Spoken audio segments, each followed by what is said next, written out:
Continue reading from Krishna book by Sri Bhaktivedanta Swami Prabhupada, chapter 75, Why Duryodhana felt insulted at the end of the Rajasuya sacrifice. King Yudhishthira was known as Ajata Satru, or a person who had no enemy.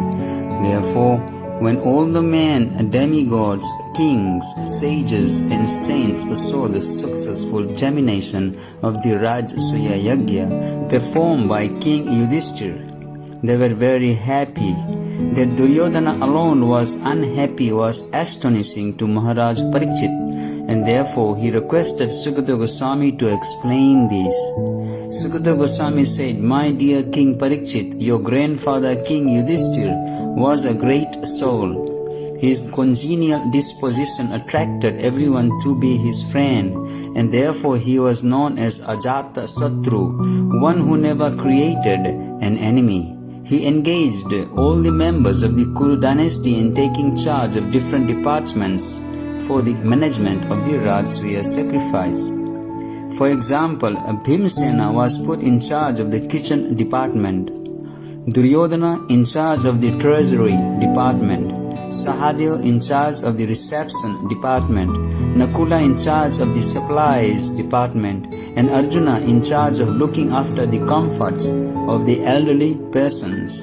The most astonishing feature was that Krishna, the Supreme Personality of Godhead, took charge of washing the feet of all the incoming guests. The queen, the goddess of fortune Draupadi, was in charge of administering the distribution of food. And because Karna was famous for giving charity, he was put in charge of the charity department. In this way, Satyaki, Vikarna, Hardakya, Vidura, Santardana, and Burirashva, the son of Bahalika, were all engaged in different departments for managing the affairs of the Rajasuya sacrifice. They were all so bound in loving affection for King Yudhishthira that they simply wanted to please him. After Shishupal died by the mercy of Lord Krishna and merged into the spiritual existence, and after the end of the Rajasuya Yajna, when all the friends, guests and well-wishers had been fully honored and rewarded, King Yudhishthira went to bathe in the Ganges. The city of Hastinapur stands today on the bank of the Yamuna, and the statement of Srimad Bhagavatam that King Yudhishthira went to bathe in the Ganges indicates, therefore, that during the time of the Pandavas, the river Yamuna was also known as the Ganges. While the king was taking the Avabrataha bath, different musical instruments vibrated, such as mridangas, conch shells, panava drums, kettle drums, and bugles, and the ankle bells of the dancing girls jingled. Many groups of professional singers sang as venas, flutes, songs, gongs, and cymbals were played, and thus a tumultuous sound vibrated in the sky. The princely guests from many kingdoms like Sanjaya, Kamboja, Kuru, Kekeya, and Kosala were present with their different flags and gorgeously decorated elephants, chariots, horses, and soldiers. All of them passed in a procession with King Yudhishthira in the forefront. The executive members who had performed the sacrifice, the priests, religious ministers, and brahmanas, all loudly chanted the Vedic hymns. The demigods and the inhabitants of Pitraloka and Gandharva Loka, as well as many sages, showered flowers from the sky.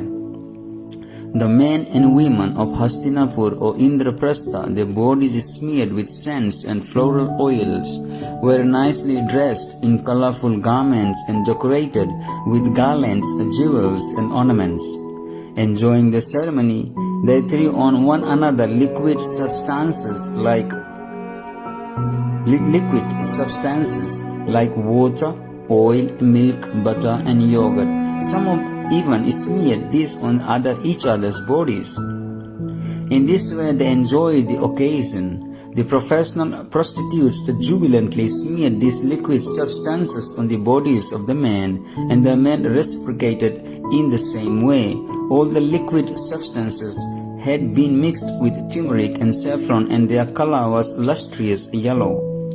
In order to observe the great ceremony, many wives of the demigods had come in different airplanes, and they were visible in the sky. Similarly, the queens of the royal family, gorgeously decorated and surrounded by bodyguards, arrived on different palanquins. During this time, Lord Krishna, the material cousin of the Pandavas, and his special friend Arjuna were both throwing the liquid substances on the bodies of the queens. The queens became bashful, but at the same time their beautiful smiling brightened their faces. Because of the liquids thrown on their bodies, the saris covering them became completely wet. The different parts of their beautiful bodies, particularly their breasts and their waists, became partially visible because of the wet cloth. The queens brought buckets of the same liquid substances and with syringes sprinkled them on the bodies of their brothers-in-law. As they engaged in such jubilant activities, their hair fell loose and the flowers decorating their bodies began to fall. When Lord Krishna, Arjuna and the queens were thus engaged in these jubilant activities, persons who were not clean in heart were agitated by lustful desires. In other words, such behavior between pure males and females is enjoyable, but it makes persons who are materially contaminated become lustful.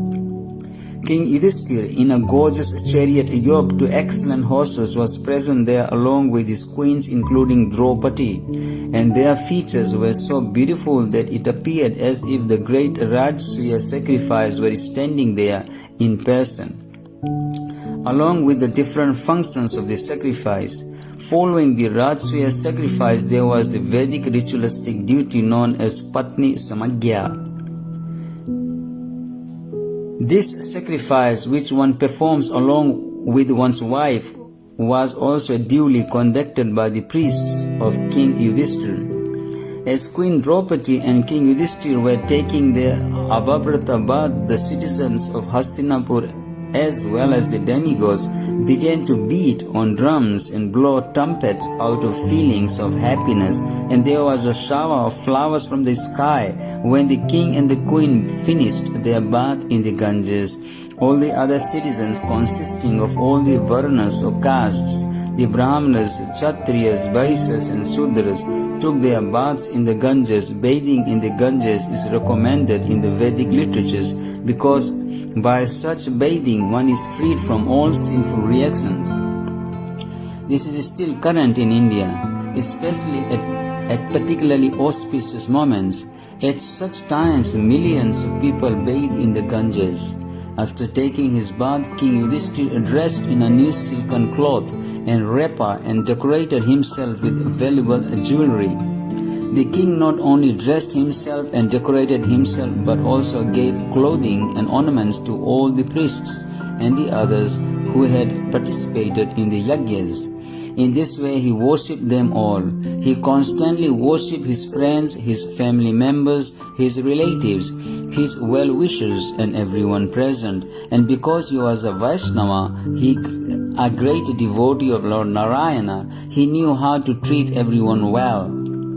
The Mayavadi philosophers endeavor to see everyone as God is an artificial attempt to oneness, but a Vaishnava or a devotee of Lord Narayana sees every living entity as part and parcel of the Supreme Lord. Therefore, a Vaishnava's treatment of other living entities is on this absolute platform, as one cannot treat one part of his body differently from another part, because they all belong to the same body.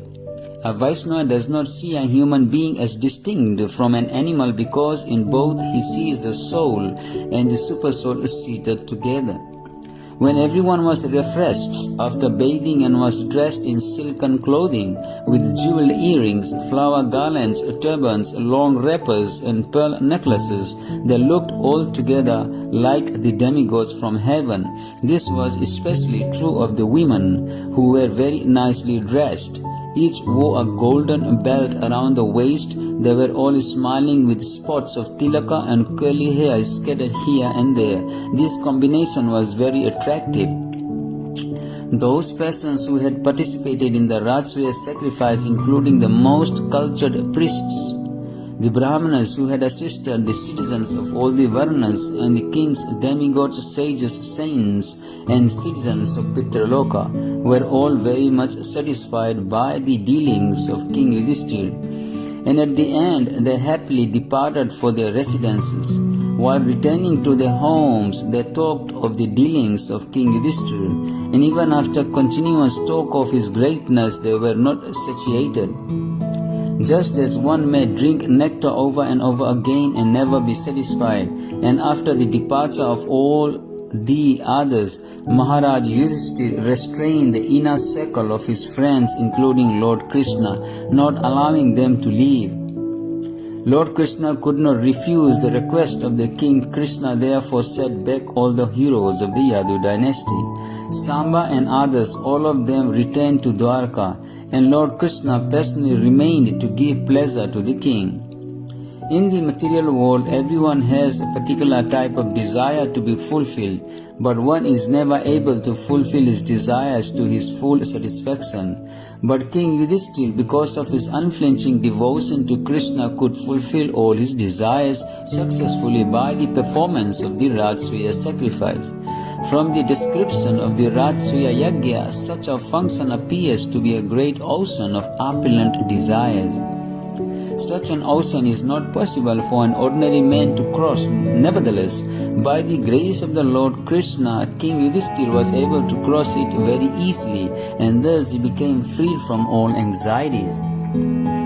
When Duryodhana saw that Maharaj Yudhishthira had become very famous after performing the Rajsvaya Yajna and was fully satisfied in every respect, he began to burn with the fire of envy, because his mind was always poisonous. For one thing, he envied the imperial palace constructed by the demon Maya for the Pandavas. The palace was excellent in its puzzling artistic workmanship and was befitting the position of great princes, kings or leaders of the demons.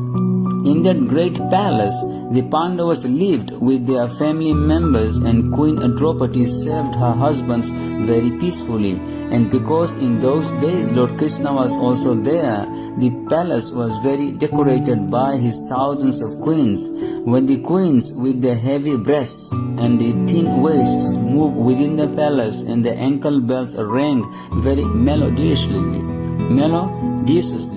With their movement, the whole palace appeared more opulent than the heavenly kingdom. Because a portion of their breasts was sprinkled with the saffron powder, the pearl necklaces on their breasts appeared reddish with their beautiful earrings and flowing hair. The queens appeared very attractive. After seeing such beauties in the palace of King Yudhishthira, Duryodhana was envious. He was especially envious and lustful upon seeing the beauty of Draupadi, because he had cherished a special attraction for her from the very beginning of her marriage with the Pandavas. In the marriage selection assembly of Draupadi, Duryodhana had also been present, and along with other princes he had been very much captivated by the beauty of Draupadi, but he had failed to achieve her. Once upon a time, King Yudhishthira was sitting in his golden throne in the palace constructed by the demon Maya. His 4 brothers and other relatives, as well as his great well-wisher Krishna, the Supreme Personality of Godhead, were present, and the material opulence of King Yudhishthira seemed no less than that of Lord Brahma. When he was sitting on the throne, surrounded by his friends, and the reciters were offering prayers to him in the form of nice songs, Duryodhana came to the palace with his younger brothers. Duryodhana was decorated with a helmet, and he carried a sword in his hand. He was always in an envious and angry mood, and therefore on a slight provocation he spoke sharply with the doorkeepers and became angry.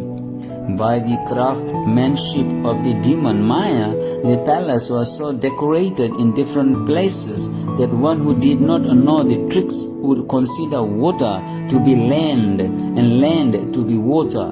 Duryodhana was illusioned by this craftsmanship, and when crossing water thinking it to be land, he fell in. When Duryodhana out of his foolishness had thus fallen, the queens enjoyed the incident by laughing. King Yudhishthira could understand the feelings of Duryodhana and he tried to restrain the queens. But Lord Krishna indicated that King Yudhishthira should not restrain them from enjoying the incident. Krishna desired that Duryodhana be fooled in that way and that all of them enjoy his foolish behavior. When everyone laughed, Duryodhana felt very insulted and his bodily hairs stood up in anger. Being thus insulted, he immediately left the palace. Bowing his head, he was silent and did not protest. When Duryodhana left in such an angry mood, everyone regretted the incident. And King Yudhishthira was also very sorry, but despite all these occurrences, Krishna was silent. He did not say anything against or in favor of the incident. It appeared that Duryodhana had been put into illusion by the supreme will of Lord Krishna, and this was the beginning of the enmity between the two sects of the Kuru dynasty. This appeared to be a part of Krishna's plan in his mission to decrease the burden of the world. King Parikshit had inquired from Sukadeva Goswami why Duryodhana was